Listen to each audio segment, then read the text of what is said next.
হারিয়ে যাবার বা হতাশার কোনো জায়গা নেই। এই পলিটিক্স ওয়ানডে ম্যাচ নয়, T20 নয়, টেস্ট ম্যাচ, এটা টেস্ট খেলা। এটা পলিটিক্স মানে টেস্ট, সুদূরপ্রসারী, দীর্ঘমেয়াদী, এটা ভাবতে হবে আমাদেরকে। তো আমাদের লক্ষ্য উদ্দেশ্য কি? একটাই, সমাজ ব্যবস্থা পরিবর্তন করতে হবে। এই যে গতানুগতিক 13 বছরে নতুন কোনো শিক্ষা প্রতিষ্ঠান সে অর্থে দেখতে পেলাম না, 21,000 মদের দোকান রাজ্যে খুলে গেল।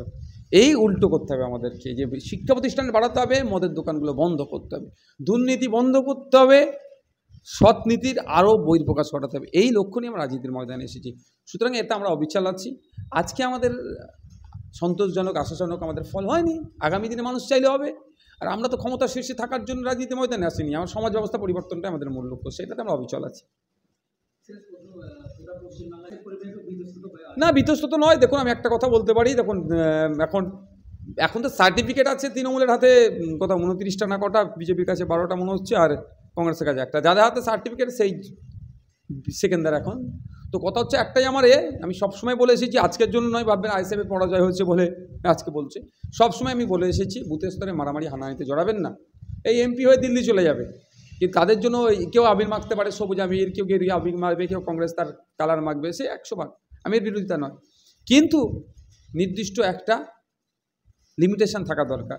নেতাদের জন্য অতি উৎসাহী হয়ে কিছু করবে, নেতারা কিন্তু জবাব দেবে না, তাহলে দিতে হবে বুথ স্তরে কর্মীদেরকে। আর একটা কথা, এখন রাজ্য সরকারকে, যারা কেন্দ্রে আছেন সবাইকে অনুরোধ করবে রাজধর্ম পালন করতে। আর নেতাদের উদ্দেশ্যে বলবো, আপনাদের কর্মী সমর্থক যারা অতি উৎসাহিত হবে তাদেরকে কন্ট্রোল করুন। কথা হচ্ছে, দেখুন, এটাই তো গণতন্ত্রের খেলা। মানুষ চাইলে জিতবে, মানুষ চাইলে পরাজিত হবে। অধীরবাবু, কেন মানুষ অধীরবাবুকে হারাবে না? উনি 25 বছরের এমপি, একটা এমসের মতো বড় হসপিটালে মুর্শিদাবাদ পিছিয়ে বর্গের জেলাতে আনলো না কেন? সেন্ট্রাল ইউনিভার্সিটি ফুল ফ্লেজে নিয়ে আসলো না কেন? এই প্রশ্ন তো থেকেই যাচ্ছে। একজন এমপির 1 বছরে 10 জন বাচ্চাকে কেন্দ্রীয় বিদ্যালয়ে ভর্তির জন্য রেকমেন্ডেশন করা যায়। কটা দলিতের সন্তানকে করেছে, কটা আদিবাসীর করেছে, কটা পিছিয়ে বর্গের মুসলিম পরিবারের ছেলে মেয়েদের করেছে, নাম দিয়েছে? দেখুন, নেই। কিন্তু ভোটটা দলিতের বেশি নিয়েছে, আদিবাসীর বেশি নিয়েছে, মুসলমানের বেশি নিয়েছে।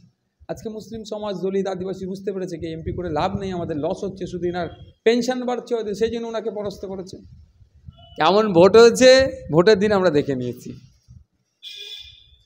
গণতন্ত্রকে মান্যতা দিয়ে যদি একটা ভোটেও কেউ যেতে, আমার পক্ষে বিপক্ষে দেখার দরকার নেই।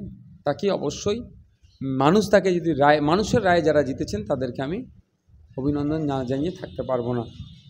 কিন্তু যারা মানুষের রায়কে অবজ্ঞা করে, ইভিএম মেশিনে দেখেছিলেন না, স্যালো টেপ মেরে দিয়ে, সিসিটিভি ক্যামেরা ঘুরিয়ে দিয়ে, ইলেকশন এজেন্টকে রাত্রে তুলে নিয়ে গিয়ে হুমকি দিয়ে, বুথ এজেন্টকে না বসতে দিয়ে, গণনা কেন্দ্রে যা চব্য হয়েছে আর নতুন করে আর বলতে চাইছি না, এইসব করে কেউ যদি নিজের মানে মার্জিন বাড়িয়ে নেয়, তাকে আমারও মনে হয় অভিনন্দন জানানো মানে গণতন্ত্রের যারা হত্যা করতে চাইছে তাদেরকে অভিনন্দন জানানো আমার পক্ষে সম্ভব না।